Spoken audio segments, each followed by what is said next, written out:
അമേരിക്കയുടെ ഡെൽറ്റ ഫോഴ്സിലെ 173 അംഗങ്ങൾ ഇറാനിൽ പിടിയിലായി എന്ന വാർത്ത വരുന്നുണ്ട്.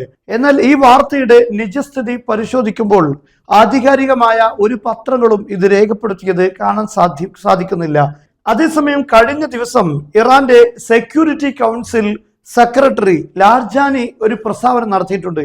അദ്ദേഹം പറഞ്ഞത് ധാരാളം സൈനികർ ഇപ്പോൾ അമേരിക്കൻ സൈനികർ അറസ്റ്റിലായിട്ടുണ്ട് എന്നാണ്. എന്നാൽ ഇത് എവിടെയാണ് എന്നോ എന്തൊക്കെയാണ് അതിന്റെ നിജസ്ഥിതികൾ ഇതൊന്നും അദ്ദേഹം വ്യക്തമാക്കിയിട്ടുമില്ല. എന്നാൽ ഈ പ്രസ്താവനയെ നിഷേധിച്ചുകൊണ്ട് അമേരിക്ക രംഗത്ത് വന്നിട്ടുണ്ട്. അവലു താലീഖിൻ അമേരിക്കി ബാദ ഇലാനി ലാർജാനി അസ്രി ഇറാൻ അദദം മിനൽ ജുനൂദ് അൽ അമേരിക്കിയൻ. അമേരിക്കയിലെ ധാരാളം സൈനികരെ അറസ്റ്റ് ചെയ്തു എന്ന വാർത്തയെ നിഷേധിച്ചുകൊണ്ട് അതുമായി ബന്ധപ്പെട്ട് നഫ അൽ മുതഹദ്ദിസ് ബിസ്മിൽ ഖിയാദ് അൽ മർക്കസി അൽ അമേരിക്കയുടെ സെൻകോമിന്റെ നേതാവ് തസ്രിഹാത്തുൽ ഇറാനിയ ബിശൈനി അസ്രി ജുനൂദി അമേരിക്കിയൻ മുവദ്ദിഹൻ അന്ന ലിദ്ദിആത് ലാ അസാസ ലഹാ മിൻ അസ്സഹ വലം യതിമ്മ അസ്റു അയ്യു ജുന്ദിൻ. അമേരിക്കയിലെ ഒരു സൈനികരെയും അറസ്റ്റ് ചെയ്തിട്ടില്ല, ഇത് അടിസ്ഥാനരഹിതമായ വാർത്തയാണ് എന്നാണ് അദ്ദേഹം പറഞ്ഞിട്ടുള്ളത്. അതേസമയം ഇതിനെക്കുറിച്ച് ലാർജാനി തന്നെ വിശദീകരിക്കുന്നത് അമേരിക്കയിലെ ധാരാളം സൈനികർ ജയിലിലടക്കപ്പെട്ടിട്ടുണ്ട്.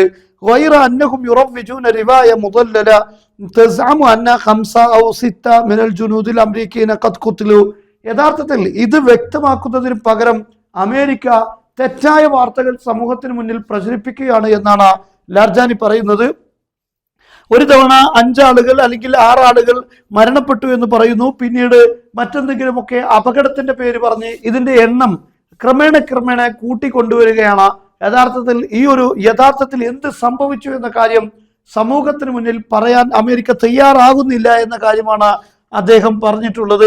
ഇതിൽ യഥാർത്ഥത്തിൽ വസ്തുതയുണ്ടോ എന്ന കാര്യം നമുക്കറിയില്ല. ഒരുപക്ഷെ ഇത് ഇറാഖിലാകാനുമുള്ള സാധ്യതയുണ്ട്. കഴിഞ്ഞ ദിവസം ഇറാഖിൽ പാരച്യൂട്ട് വഴി ഏതാനും ചില സൈനികരെ അമേരിക്ക ഇറാഖിലേക്ക് ഇറക്കിയിരുന്നു. എന്നാൽ ആ ഘട്ടത്തിൽ ഉടനെ തന്നെ ഇറാഖിലെ സൈനിക സംവിധാനങ്ങൾ അല്ലെങ്കിൽ അവിടെയുള്ള ഇറാൻ അനുകൂല ഫോഴ്സ് അവരെ പിന്തുടരുകയും അങ്ങനെയുള്ള ഒരു ഓപ്പറേഷൻ നടത്താൻ അനുവദിക്കാതിരിക്കുകയും ചെയ്തു എന്ന വാർത്ത ഉണ്ടായിരുന്നു. ഒരുപക്ഷെ ഇവിടെയാണോ അറസ്റ്റ് ഉണ്ടായത് എന്ന കാര്യം വ്യക്തമല്ല. എന്തായിരുന്നാലും അമേരിക്ക ഇപ്പോൾ ആ വാർത്ത നിഷേധിച്ചിരിക്കുകയാണ്. എന്നാൽ മറ്റൊരു പ്രധാനപ്പെട്ട കാര്യം, ഇപ്പോൾ അമേരിക്കയും ഇസ്രയേലും ഇറാനിൽ ഒരു സൈന്യത്തെ ഡെൽറ്റ ഫോഴ്സിനെ ഇറക്കി ആക്രമണം നടത്താനുള്ള നീക്കം നടത്തുന്നു എന്നാണ്. അതായത് ഇറാന്റെ യുറേനിയം തന്നെയാണ് ഇസ്രയേലിന്റെയും അമേരിക്കയുടെയും മുന്നിലുള്ള ഏറ്റവും വലിയ പ്രശ്നം. അതുകൊണ്ട് തന്നെ ഈ യുറേനിയം പൊക്കിക്കൊണ്ടുവരാൻ വേണ്ടി ഒരു പ്രത്യേകം ഡെൽറ്റ ഫോഴ്സിനെ ഉപയോഗിക്കുക എന്ന ചർച്ചയാണ് ഇപ്പോൾ ഇസ്രയേലിന്റെയും അമേരിക്കയുടെയും ഇടയിൽ നടക്കുന്നത് എന്ന്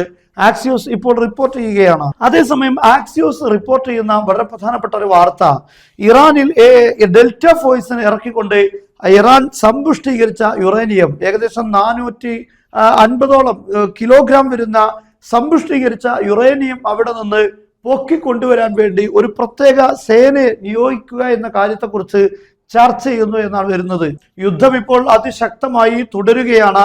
ഈ രൂപത്തിൽ യുദ്ധം മുന്നോട്ട് കൊണ്ടുപോകുമ്പോൾ അന്താരാഷ്ട്ര തലങ്ങളിൽ നിന്ന് ഈ യുദ്ധം അവസാനിപ്പിക്കാനുള്ള സമ്മർദ്ദം ഉണ്ടാകും. കാരണം ലോകത്ത് മനുഷ്യർക്ക് ജീവിക്കാൻ പറ്റാത്ത രീതിയിൽ മനുഷ്യ ജീവിതം ദുസ്സഹമാകുന്ന സാഹചര്യത്തിലേക്കാണ് ഈ യുദ്ധം നീങ്ങുന്നത് എന്ന് എല്ലാവർക്കും അറിയാം. എണ്ണയും തുടങ്ങിയിട്ടുള്ള കപ്പൽ സർവീസുകൾ, ഇങ്ങനെ അടിസ്ഥാന സംവിധാനങ്ങളെല്ലാം തടസ്സപ്പെടുത്തിക്കൊണ്ട് ഈ യുദ്ധം മുന്നോട്ട് കൊണ്ടുപോയാൽ ലോകത്തിന് വലിയ രൂപത്തിലുള്ള പ്രതിഷേധമുണ്ടാകും. തീർച്ചയായും യുദ്ധം അവസാനിപ്പിക്കേണ്ടി വരും.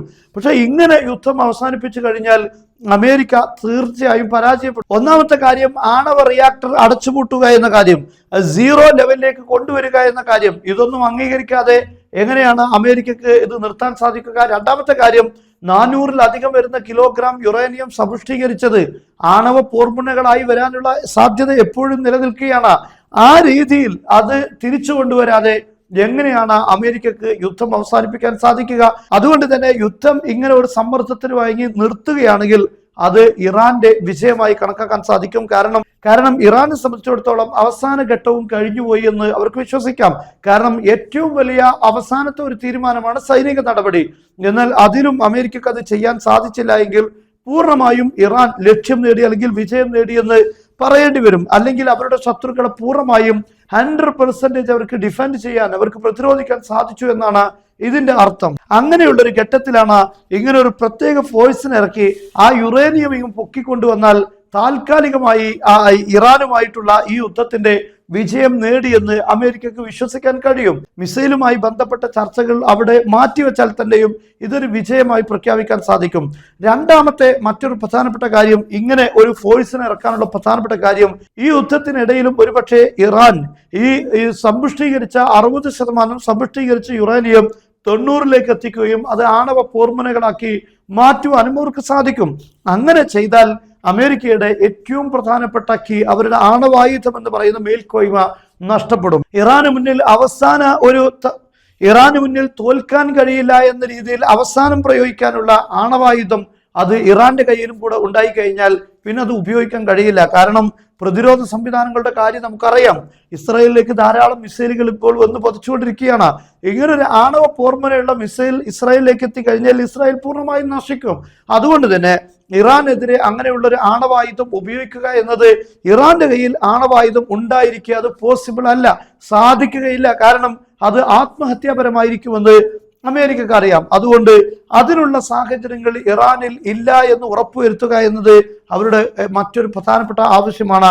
ഇങ്ങനെ പല രീതിയിലും ആയിരിക്കാം ഇങ്ങനെ ഒരു ഫോഴ്സിനെ ഇറക്കുന്നതിന് പിന്നിലുള്ള പ്രധാനപ്പെട്ട ലക്ഷ്യം. പക്ഷെ ഇറാനിലേക്ക് ഇങ്ങനെ ഫോഴ്സ് ഇറങ്ങിയാൽ എന്ത് സംഭവിക്കുമെന്നത് ചിന്തിക്കേണ്ട കാര്യമാണ്. അത്ര എളുപ്പമാകുമെന്ന് തോന്നുന്നില്ല. വെനിസ്വേലയിൽ ട്രംപ് നടത്തിയ രൂപത്തിലുള്ള ഒരു നീക്കം അത് ഒരിക്കലും ഇറാനിൽ സാധിക്കയില്ല എന്ന് തന്നെയാണ് നമുക്ക് മനസ്സിലാക്കാൻ സാധിക്കുന്നത്.